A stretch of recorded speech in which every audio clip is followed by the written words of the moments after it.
You mean to tell me the Dallas Mavericks are still dealing with fan fallout? And Shaq can't believe that Luka Doncic got traded? Man, he's not the only one.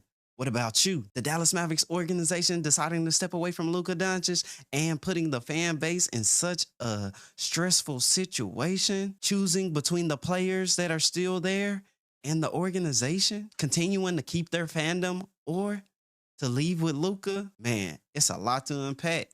But what I need you to do is stick around to the end of the video. And if this hits home, sound off in the comment section below. This is a community. So we got your back. Iron sharpens iron around here. Know what I'm saying? And that's facts. The Mavericks, a disaster.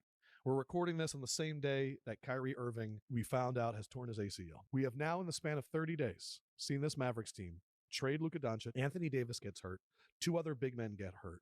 And now Kyrie Irving is out for the year and parts of next year because of when this is happening. I want to go first, and then you can go. I just want to say that I feel so bad for Mavericks fans because I think in the world of the NBA, people are either like, you got to make the players happy, or the owners are getting upset, and not enough people are talking about the fans.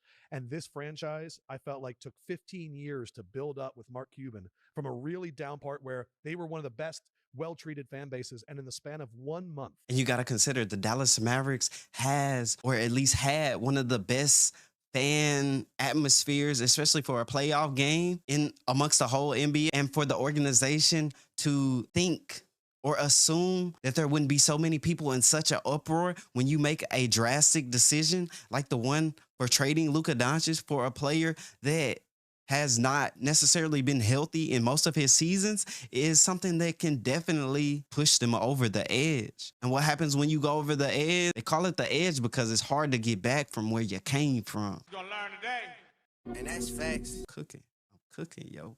I'm cooking. Everything has been torn away from them. And then yesterday they announced an 8% ticket increase for Mavericks fans. I'm just going to say, 1, Mavericks fans, I feel bad for you. 2, if that ownership group doesn't go, hey, we made a mistake. In fact, we're going to give you a 5% discount next season. You really don't care about these people. And that's the end of my rant. Because I'm pissed. Hey, honest question. If they did a 5% discount on the tickets, would you go to them games? I ain't gonna lie, you know what I'm saying? I'm gonna be out there like, I beg your pardon. how much you say? I beg your pardon. One, I'm sorry for Kyrie because he was actually balling out this year. 2, when new things happen, the reality of the situation is people give you a 3-year window, right? Before Shaq gets any farther, people give you a 3-year window when, dramatic pause here, when they know what's going on with the deal. We didn't need the only 3-year window we needed was the one that we were currently in. And with them trading Luka Doncic, sending Quentin Grimes away, and leaving the Dallas Mavericks left strip bare dry, and with the situation with our two-way guys, their days are numbered, just emptying out your stock too soon, you bet on the wrong horses. You're gonna learn today. It's unfortunate to say. Oh, we got Kyrie and AD. We can get it done this year. But if we don't, maybe next year. And maybe next year. This year's done. After 3 years, then we can start saying, we shouldn't have did it. We don't know. So, but now they have a built-in excuse. Here's how I would go back to that. Let me finish. In the last 6 weeks, no one has played more minutes than Kyrie Irving. And he has had an injury history too. So if your solution was, let's trade the 25-year-old 5-time All-NBA and rely on Anthony Davis, and we're going to play Kyrie more than he's ever played in his life, can you use injuries as an excuse when you put them in a situation to possibly get hurt? I'm not saying use it as an excuse, but, when you put a team like that, they had a chance to win.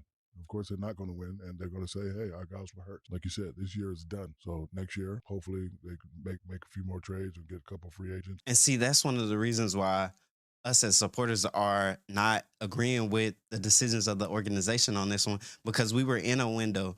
Like I said earlier, you pushed the window back and you capped it. And then with us not having any control over our draft picks for a certain amount of years, man, and it's not like Nico and Dumont were not aware of the situation by making these trades, signing Caleb Martin, which put us in the cap where we only had $51,000 for us to go out and get any guys. It's so unfortunate. As soon as we will be able to make a move and get anybody new on the roster will be April 10th. As the season goes on, the price of the players go down. So therefore, by April 10th or the 12th, they'll be able to sign 2 guys. Which one do you think is better? Waiting until the 12th or the 10th? It's difficult. The 8% increase on tickets, that happens every year with fans. And listen, Dallas is a hot ticket. So those that don't like it, don't pay. The ones that do like it. Look here, I need somebody to fact check that. Did they have an 8% rise last season? It will pay. And listen, the owners are billionaires. They know exactly what they're doing and how they're doing it. I believe, and you've been around owners, most of these people have billions of dollars. They're very wealthy people. You've made a lot of money. Why are you running a franchise to make more money? Because it's called business. Well, what I'm saying is you're going to make money on owning an NBA team. You made money when there was the pandemic and there were no fans in the stands. So you've shown you could make money without fans from a 70-something billion dollar NBA rights deal and all this stuff. If you know that you're putting your fans through a really hard time, and that they're rioting out front and they're holding fake funerals, and then you're going to come back and go, let's raise the prices even more. I've heard, I don't know, but I've heard to become a billionaire, you have to be ruthless. Shaq's not lying, because when you say they leave a trail behind them. I heard that they're very ruthless people. Listen, this is a business before anything. And again, when you have a hot ticket, sometimes you could make that dictation. You can say, hey, we're going to raise the prices. Those who don't like it, leave. You always got, consumers that will like it. I just can't imagine you being an NBA team owner and being like, if the fans can't afford it, who cares? I just feel like you'd find a way to make it the hottest ticket in town. Yeah, but I wouldn't be the majority owner, so I would have partners. I would actually definitely try to mention to my partners, like, hey, we need to make this a family-oriented thing and try to keep the prices at a... Do you think the fact that the organization is raising prices, that they are out of touch with the movements that they are making on the ground when it comes to the organization of the Dallas Mavericks? The team, the fans, we're not on the same page. And that's facts. Respectable level, but again, business first. Have you ever believed in curses? Like, you did spend time in Baton Rouge, so I do know that voodoo, like, do you believe in that? I got voodoo one time. Wait a minute. Wait, first of all, you're not going to speed past that like you didn't just say what you just said. I was walking through a dorm, and my emotional girlfriend saw me talking to another girl. So she thought I was messing around. So she took my drawers, and it's crazy. She told me, you won't score more than 6 points. So first game I had 5, second game I had 6, and the last game I had 6 because I didn't believe it. I had a breakaway dunk. I tried to windmill it and missed. I had to go to my room and get my drawers. What did she do? She put a voodoo on the... Hey, do y'all think that's cap or facts? Do you think Shaq is out here capping? Hey, yo! Say we gonna have to find them. What?